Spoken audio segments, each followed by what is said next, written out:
In this week, when I have to prepare this talk, I'm wondering if I'm the only one in this group that knows what is a spline and what is isogeometric analysis. So please raise up the hand if some of you already know it. Otherwise, we introduce all of them. Perfect. I'm the only one. OK. Isogeometric analysis is a numerical method for solving problem, physical and engineering problem, related with a partial differential equation. The very cool features is that they use exactly the same basis that is used to represent the geometry, so our CAD model, also to represent the unknown space of the solution of our PDs. So this has a great efficiency because we don't have to approximate this space into another space, and also it has a better performance in terms of accuracy of the solution. But which is the basis that is used by isogeometric analysis? We use standard Bézier spline basis. For a person that doesn't know what is a spline basis, you can think as a piecewise polynomial function that is constructed to be smooth enough. And the cool feature is that this is our domain. We have a knot vector, so we divide our domain in elements. And the spline space and the spline is a function that is positive just in a small region of our domain. So you have a lot of, you can control very well how the curve or the space of the surface is approximated. For example, if I took a degree to splines, its supports is 3 elements. This is more like how it's represented. And yes, with this construction, we can construct a basis. And the very cool feature for us is that we can construct a univariate basis, but if we would like to work with greater dimensions, so if we would like to work in 2D or in 3D, a tensor product basis a tensor product basis is constructed by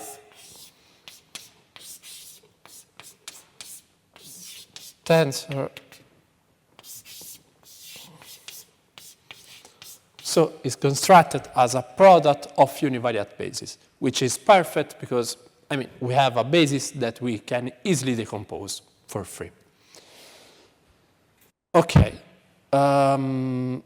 The main problem, what is it?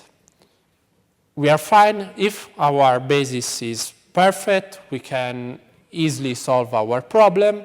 But sometimes we are not happy with the solution that we obtain. And so for increasing the accuracy of our solution, we have to refine this kind of basis. And suppose that we want to refine this area here, which is fine. There is a strategy that says, OK, we can refine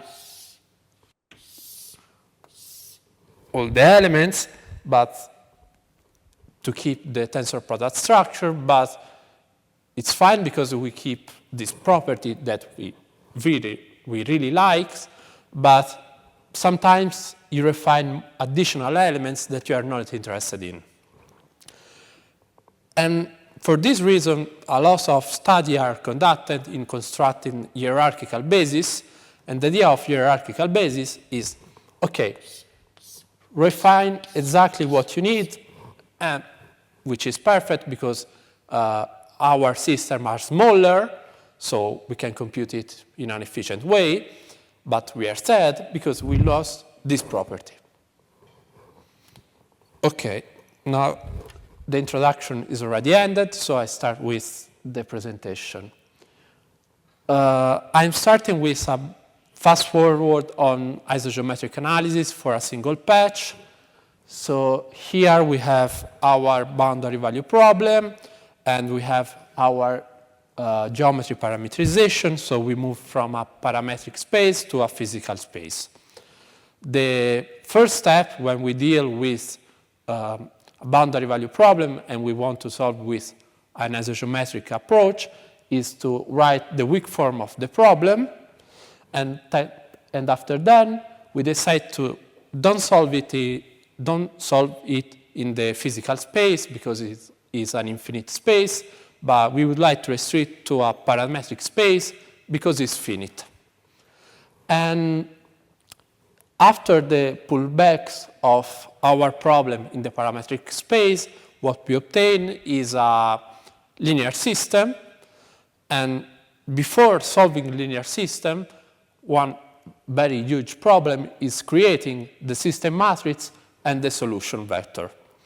And my aim is to improve, using low-rank approximation techniques and tensor decomposition, the construction of the system matrix in hierarchical setting, which is quite complicated. The standard methods proceed elements by elements, and I don't want to spend too much time on that, but what is important to know is that its complexity is np3 to the delta, where delta is the number of dimensions. So it doesn't scale well when the number of dimensions increase. And what is worst is that the optimal complexity of our method is np to the delta, so we are very far from the optimal complexity with the standard methods. Here we cite an approach which is the sum factorization, which has a complexity np to the 2 to the delta plus 1. I cite it because I'm working in a library, and this is our approach that we use by default for solving. So in the numerical example section, this is our element-wise approach.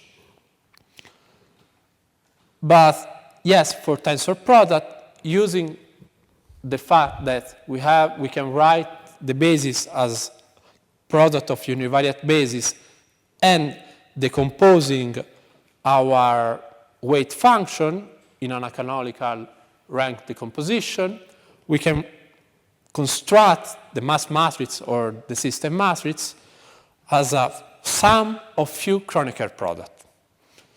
And the nice thing is its complexity is tau delta n p to the delta, which is suboptimal respect to the output size of the matrix. We are really happy on that. Okay, but what happened for hierarchical basis? As we said before, we like hierarchical basis by the local refinement strategy, which allows us to have a small system matrix, since the size of the system matrix depends on the number of active basis functions. And having a small system matrix, it means that we can go faster. Here there is a more formal definition on what is a hierarchical spline basis, and in particular we have the craft in the set, which is the selection, which is the mechanism that we use to create this kind of basis. The idea is that we pick some basis from each level, and the cool features is that this mechanism allows to having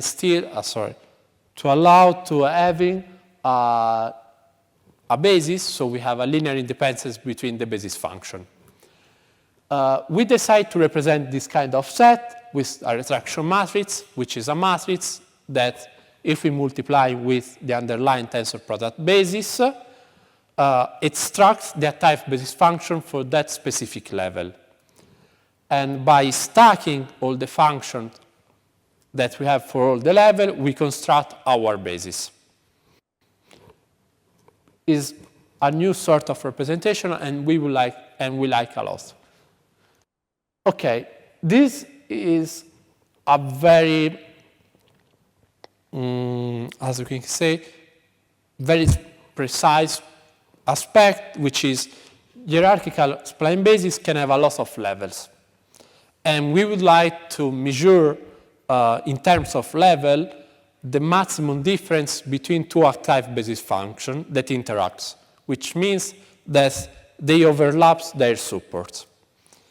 Because some algorithm can choose to work with grading one mesh, which means that a function interacts with just functions of the next level, because the column bandwidth of our full matrix is proportional to P to the D, to P to the delta, which is the same situation that we have in the tensor product cases. But for doing that, they run additional algorithms, and they increase the type more, and they refine more elements, so they type more basis function, which means that we have a larger system matrix to have a more sparse matrix. On the other hand, you can decide to work with a very small system matrix, which is more dense. In fact, the column bandwidth, in this case, grows exponentially with respect to the grading parameter, which is very bad. Okay, this is the very important question. Why the Kronecker product is not suitable for the hierarchical scenario? And the reason is that the sparsity pattern.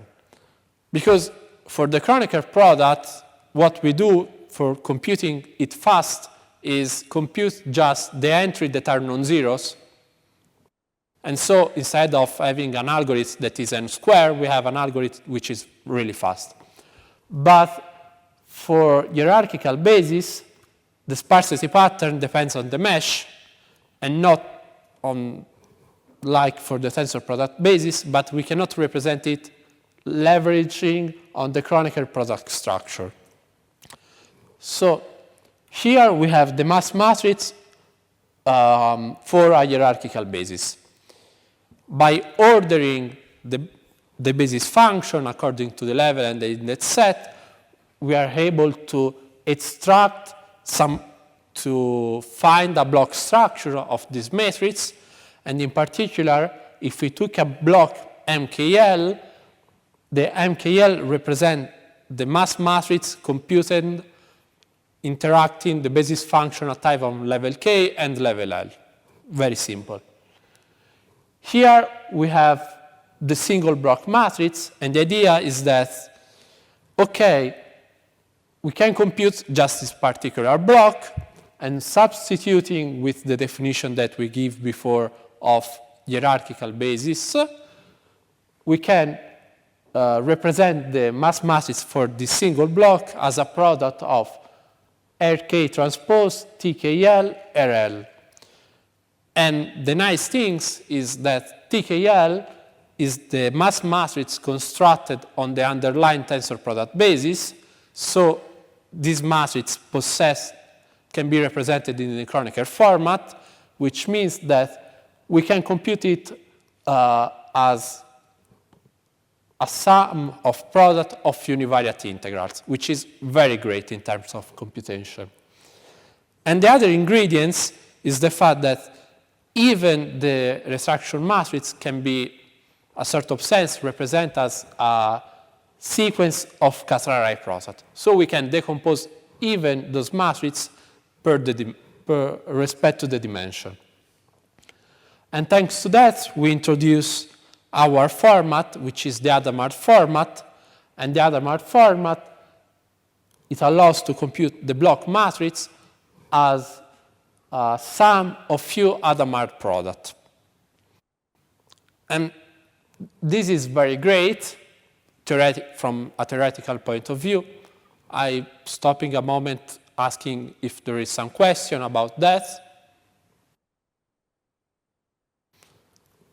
Okay. But theoretical point of view is very bad, is very well expression, but implementing it is a disaster because you have to compute a lot of product and the size of this matrix can blow up. And the problem arises by the fact that the univariate Smith tensor product matrix as a shape that is independent from the actual number of active basis function, and the size grows exponentially respect to the level. On the other hand, computing the sparsity pattern in this scenario requires to combine information that are spread in several matrices, and this is complicated.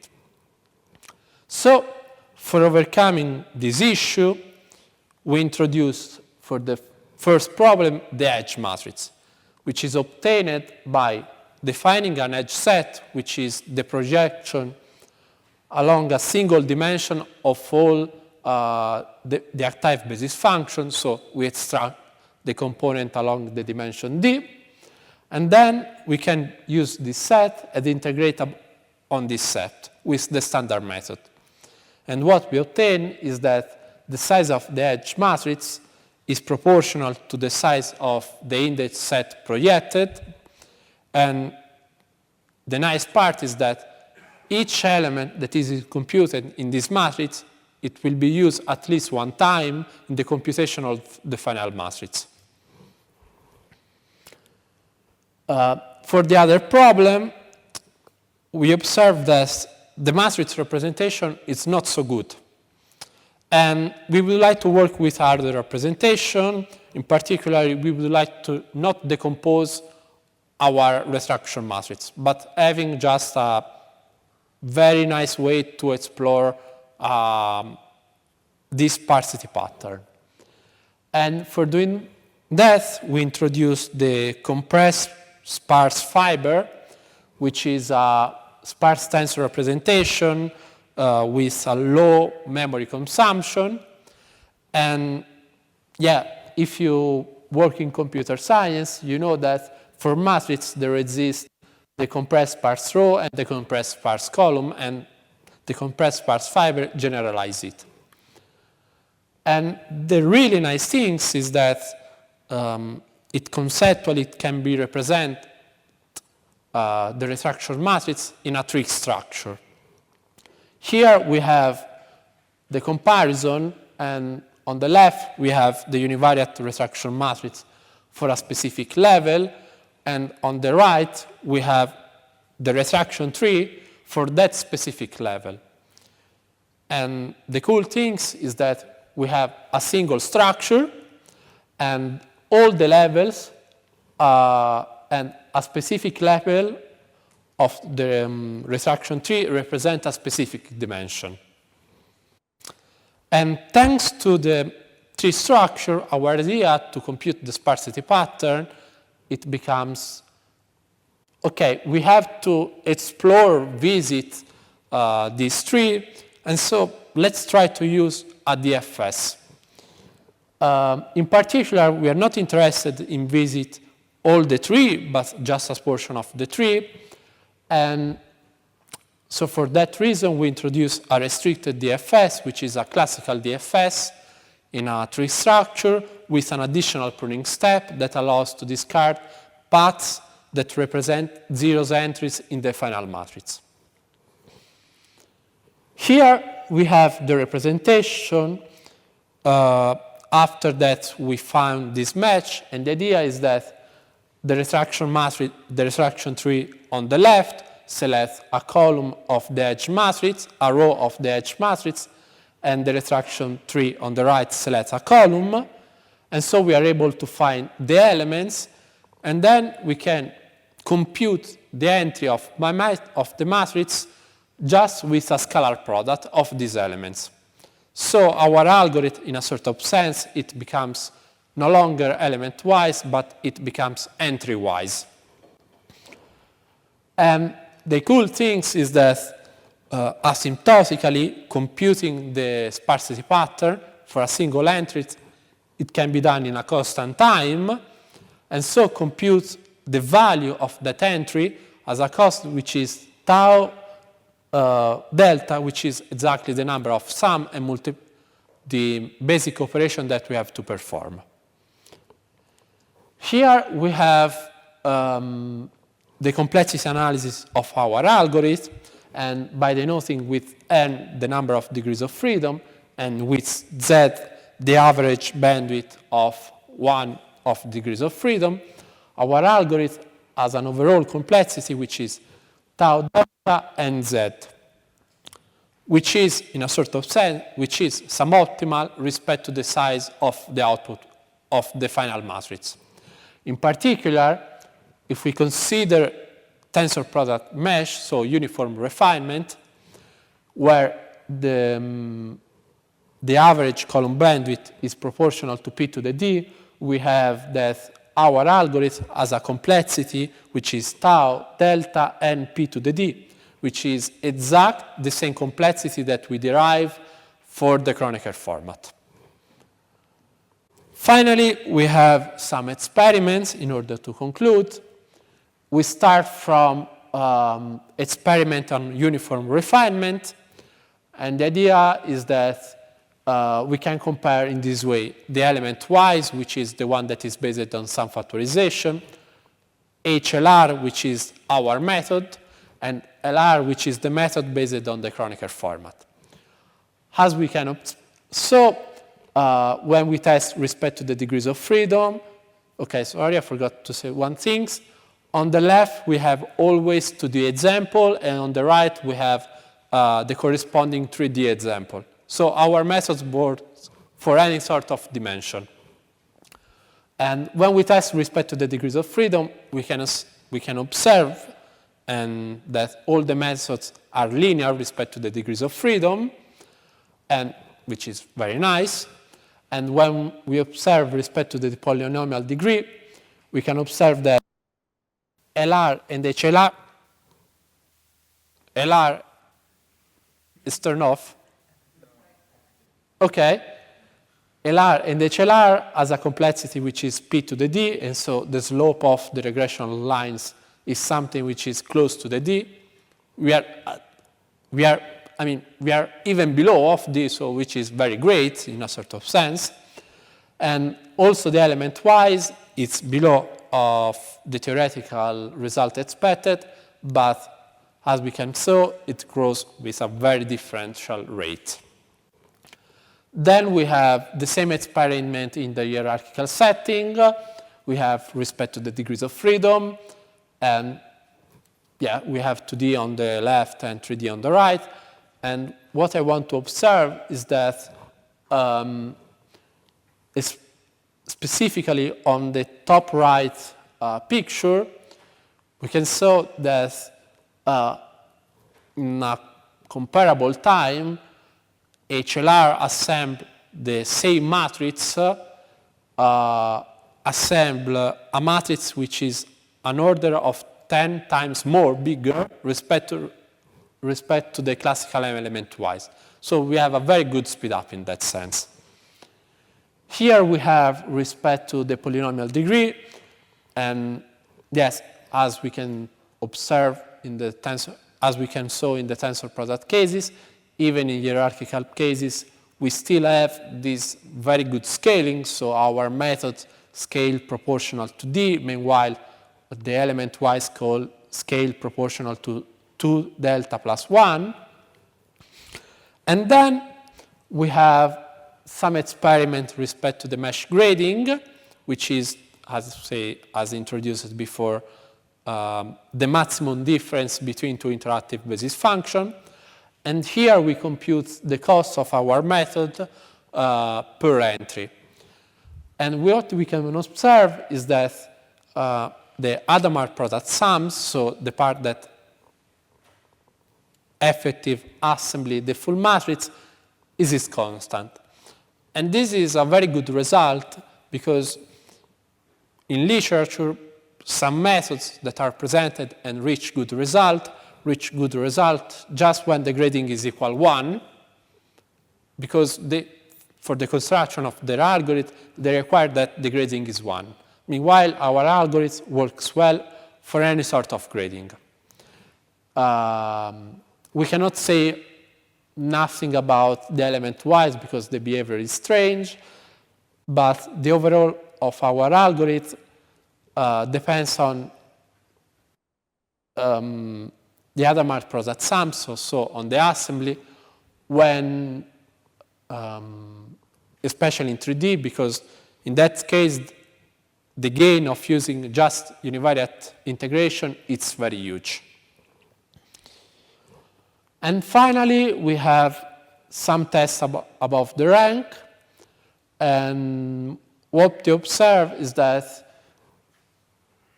the time for the rank is not properly linear in a very small situation, but it grows in some way exponentially. And we don't have a very good reason to explain that, but what is nice is that since the RDFS and the product belongs to the Hadamard product sums, there are two different steps. When the part of the algorithm that strictly depends on the ranks becomes dominance, from that point ongoing, the ranks grows linear. The complexity response to the rank grows linearly. And yeah, element-wise inside is independent from the rank as we expected. And that's all. Thanks for your attention.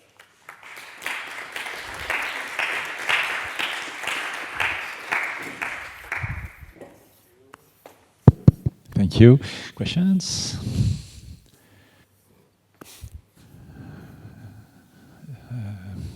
I have a question on the picture of the last. I was curious.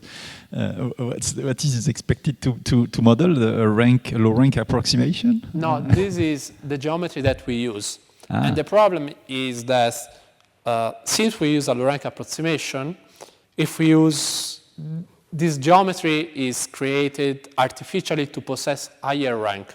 Okay. Because what's happened is that when we use geometry that are simpler, when we do approximation, the rank is not so big. Yes. Because, right. I mean... Because the geometry is too simplistic and... Yeah, but the main problem is that from a mathematical point of view, you say, okay, the rank of this function is this one, and you are happy. But in a computer science, when you have an error which is equivalent to the machine precision, you are happy. And you reach really fast the machine precision error. So creating something that has a rank where the number doesn't vanish with 160 of rank, it's very difficult. Okay. Yeah. Thank you. Other questions? Yeah.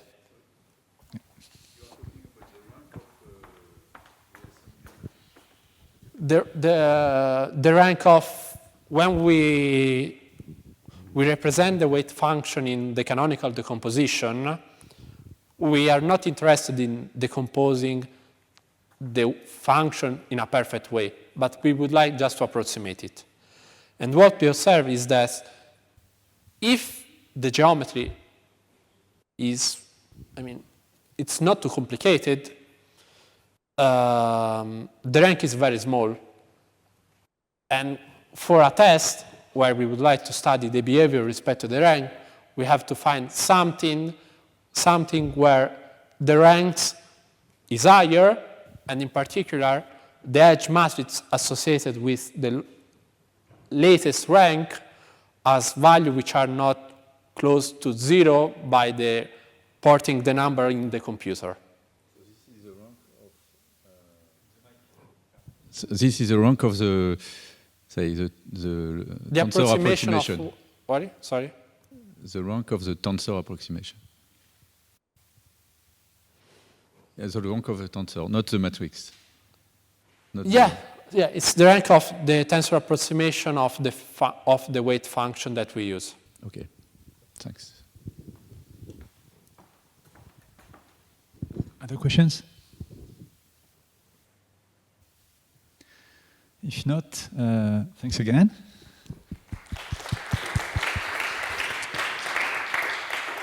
This closes the scientific part of the workshop.